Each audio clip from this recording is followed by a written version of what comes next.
नमस्कार. बातमीपत्र येरमाळामधून दिनांक 22/4/2024 वार सोमवार. महाराष्ट्राची कुलस्वामिनी श्री तुळजाभवानीची धाकटी बहीण म्हणून ओळखल्या जाणाऱ्या कळंब तालुक्यातील येरमाळा देवीच्या दरबारात चालतो टायगर जुगार आणि या जुगारावरती भाविकांचे लाखो रुपयांची लूटमार होत आहे. यावर येरमाळा पोलीस स्टेशन करतंय काय? येरमाळा पोलीस स्टेशन का करत नाही कारवाई? आणि या ठिकाणी खुलेआम 10 ते 15 ठिकाणी चालतो असा हा टायगर जुगार आणि अशा जुगारावरती पोलीस प्रशासन का दुर्लक्ष करत आहे आणि अशा जुगारावरती कडक कारवाई व्हावी अशी आलेल्या सर्व भाविक भक्तांची मागणी होत आहे. प्रतिनिधी राहुल गुरव, DR न्यूज.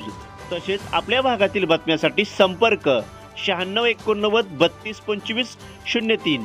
चला तर मग आजच संपर्क साधा आपल्या बातम्यांसाठी.